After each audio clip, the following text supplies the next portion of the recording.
Lakini Blanza, hebu tufike sehemu tuipende Yanga. So yani, kwa sisi wachambuzi Yanga kwa vizuri kama hivi. Ndio maana unaona tuko hapa kwa sababu gani?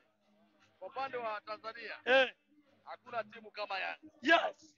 Umesikia? Hakuna timu kama Yanga kwa sababu wamechukua ubingwa mara 31. Sio kwamba ndio kwamba labda kwa sababu amezaliwa muda mrefu miaka 90, Simba na 89. Kwa hiyo ukiona ni mwaka mmoja tu. Lakini Yanga amechukua ubingwa mara 31, wamechukua ubingwa mara nyingi zaidi kuliko Simba. Head to head ukienda Simba amefungwa mara nyingi. Ukienda kwenye idadi za goli Simba amefungwa magoli mengi. Kuruhusu magoli Simba ameruhusu magoli mengi. Kwa hiyo Simba amezidiwa kila idara kwenye ligi ya nyumbani. Unaposema Yanga ni dude likubwa kwenye michuano ya ligi ya nyumbani, ni kweli Yanga ni dude likubwa kwa sababu wameshinda tena, ameenda kuchukua kombe mbele ya mtani wake. Kombe liko pale, amempasua goli zake 2 na amefanikiwa kuchukua ubingwa wa 31 mara 4 mfululizo, mpiga Simba mara 5 mfululizo. Kwa hiyo ni dude likubwa kwa upande wa ligi ya ndani na of course wataendelea kuwasumbua. Nzuri zaidi ni kwamba wakifanikiwa kuchukua ubingwa wanaengage mashabiki wao, wanakunywa supu leo, supu ya ngamia. Kwa hiyo lazima wape salute. Yanga ni dude lingine kabisa kwenye michuano ya ligi ya nyumbani. Simba wanapaswa kujifunza haya mambo. Yes. Wanapaswa kujifunza haya mambo. Yes. Yaani naweza nikawaambia watu wa Simba, mpira sio wa viongozi. Yaani mpira sio kwa ajili ya viongozi. Sababu viongozi wa Simba wamejibinafsisha. Ile timu wamejibinafsisha kwao kwamba wakishinda wao, wasiposhinda wao, lakini mashabiki wanawekwa mbali sana.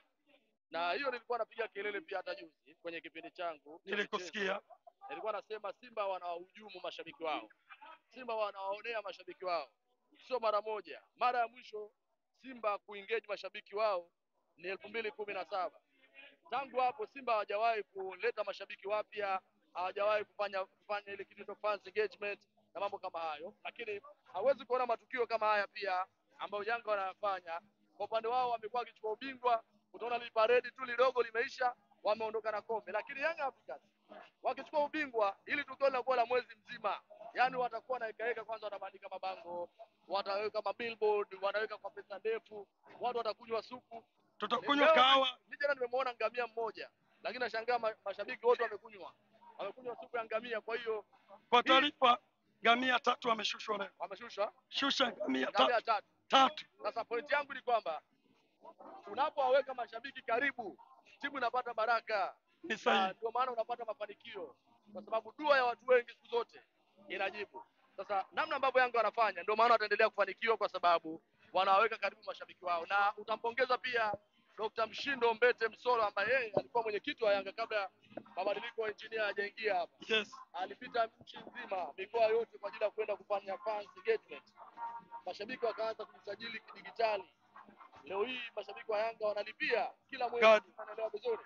Mashabiki wa Yanga kwenye budget ya iliyofanyika msimu jana, mashabiki wa Yanga wao tu walichangia bilioni 1. Kadi ya wanachama inalipiwa. Walichangia bilioni 1 kwenye kuchangia klabu yao. Kwa hiyo yote haya yanafanywa sababu gani? Ukienda kumpushi shabiki wa Yanga, bana, naomba uchangie klabu yako mapato, wanatoa pesa kwa urahisi, kwa sababu wanahusishwa kwenye matukio makubwa kama haya.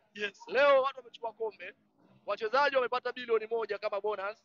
Kwa upande wa GSM walitoa milioni 500, Yanga wakatoa milioni 500. Wachezaji na benchi la ufundi wananufaika na ule mkwanja. Lakini mashabiki mnawaachaje? Mashabiki wanapiga ngamia hapo na wanaenda nyumbani wanafurahi. Kwa hiyo ndio maana halisi ya kuwaweka mashabiki karibu.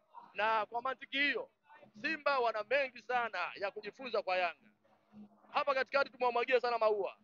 Wewe mpaka watu wakawa wanasema Frijibobu Simba, Frijibobu wanapewa tiketi, Frijibobu wanasafirishwa.